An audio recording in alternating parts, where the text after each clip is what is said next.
प्राकृतिक उसमें कोई हस्तक्षेप नहीं, और कर्म अच्छे से करो।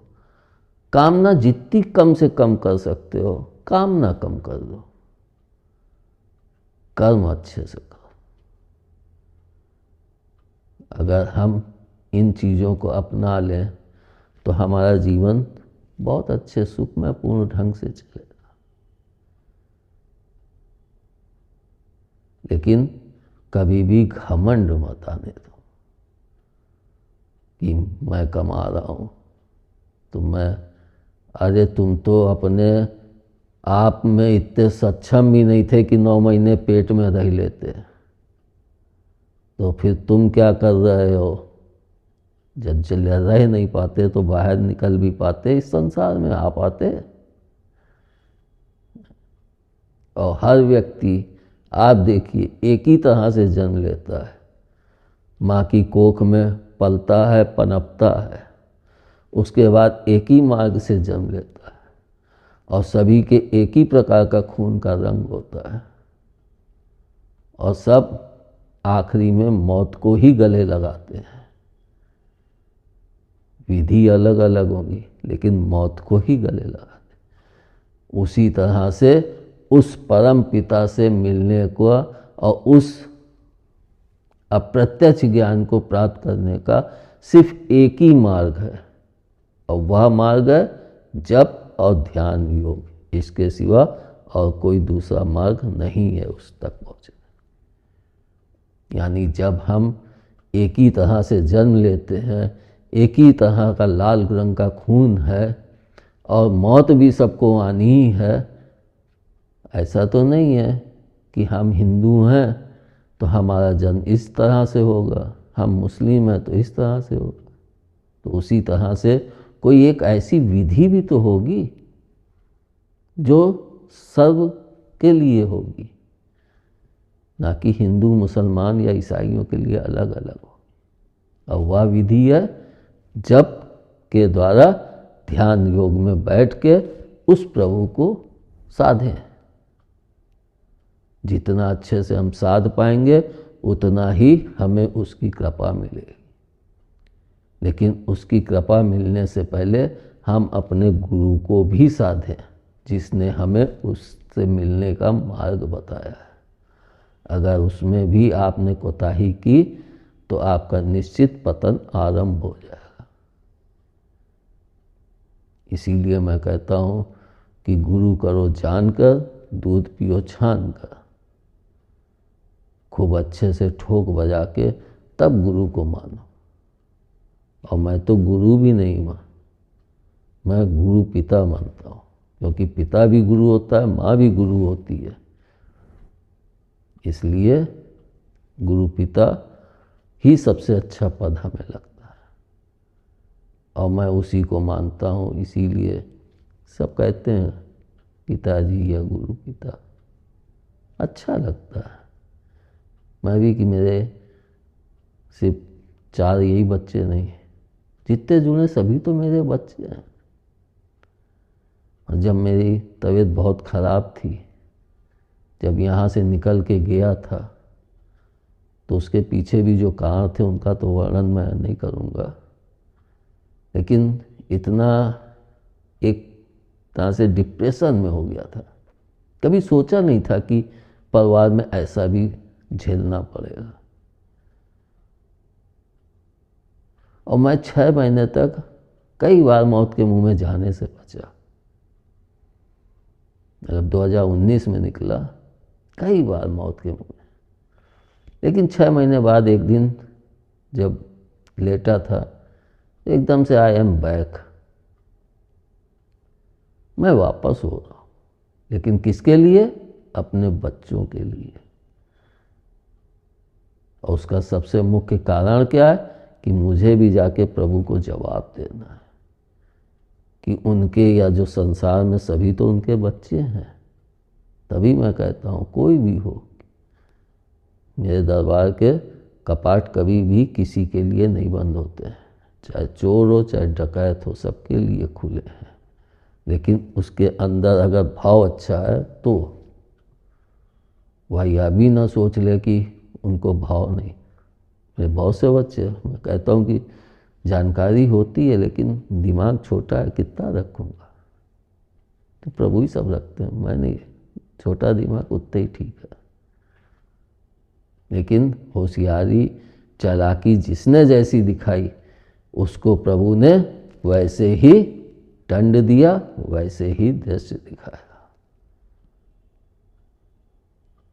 तो आप समझ गए होंगे कि चाहे आपके ग्रह बाधा हो, चाहे आपके घर में कोई बंधन हो या कुछ हो, वो सब दरबार तुरंत कर देगा। लेकिन धन और प्रेम वो आपके भाव के अनुसार, ये दो चीज़ें आपके भाव के अनुसार ही प्राप्त होंगी। अगर आप में वो भाव नहीं है तो उनमें वो कमियां रहेंगी। लेकिन हाँ, आपके बंधन को काट दिया जाएगा। आपके यहाँ कोई भी तंत्रिक क्रिया है उसका नष्टीकरण कर दिया जाए। और जो बच्चे ये सोचते हैं कि मैं यहाँ से जुड़ जाऊँ, तो मैं उनके लिए सिर्फ इतना ही कहूँगा, जैसे कई बच्चे मैंने बताया कि शिष्य बनना चाहते हैं यहाँ से, तो मैं उनके लिए सिर्फ इतना ही कहूँगा कि जब आप यहाँ के दिए हुए जप को करेंगे और उसको बहुत अच्छे से करने लगेंगे और आप हमें वहाँ पे उपस्थित कि आपको अनुभव होगा कि नहीं, गुरु पिता खड़े हैं, गुरु माँ खड़ी हैं, तो आपको फिर जितने भी आदेश प्राप्त होंगे वो अप्रत्यक्ष में ही प्राप्त होंगे कि अब तुम ये करो, ये करोगे तो तुम्हारी और उठान होगी। इसलिए प्रत्यक्ष में ज्ञान प्रत्यक्ष का, अप्रत्यक्ष का ज्ञान अप्रत्यक्ष में ही प्राप्त होगा। अब वो आपके भाव के ऊपर है। जैसा आपका भाव होगा वैसा ही आपको अप्रत्यक्ष में स्वयं ज्ञान प्राप्त होता जाएगा। और मैंने इसको बताया भी है कि मुझे भी अप्रत्यक्ष में ही माता पिता का ज्ञान प्राप्त होता था, जिसको अपनाकर मैं यहाँ तक पहुँचा। कुछ बच्चों ने फ़ोन करके कि मेरे यहाँ ये समस्या है, ये प्रॉब्लम है, तो मैंने उनसे कहा कि उस घर की फ़ोटो खींच के भेज दो, उस व्यक्ति की फ़ोटो खींच के भेज दो। तो व्यक्ति सोचता है कि ये इसका दुरुपयोग न करने लगे, क्योंकि आजकल लोग दुरुपयोग भी बहुत कर रहे हैं।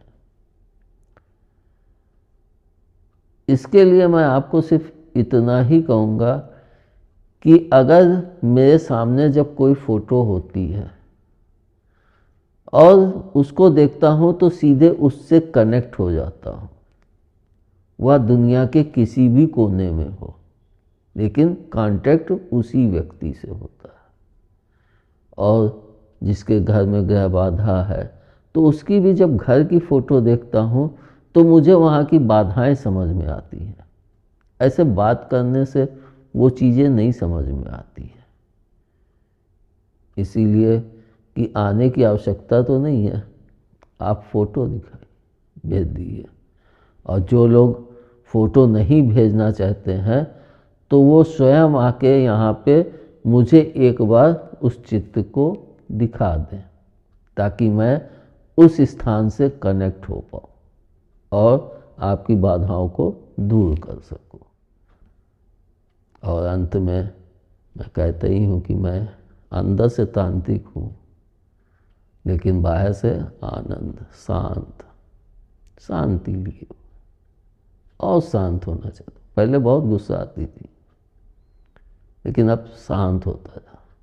और गुस्से का कारण भी होता है, जब शक्तियाँ मिलती हैं तो उनको हजम करना बड़ा मुश्किल होता है, तो मुंह से निकलता है। किसी का अंदर का देख के, ये तो अंदर से बड़ा मैला है, मुंह से निकल जाता है। इसका प्रथम अनुभव मुझे साधना के भी बहुत पहले हुआ था। तब मैं दुर्गा सप्तशती का एक मंत्र है, ओम ऐं ह्रीं क्लीं चामुंडाय विच्चे ओम ग्लौं हुं क्लीं जुंगसा ज्वालय ज्वालय ज्वल ज्वल प्रज्वल प्रज्वल ऐं ह्रीं क्लीं चामुंडाय विच्चे ज्वल हंग संग लंग छंग फट स्वाहा। इस मंत्र का जप करता था।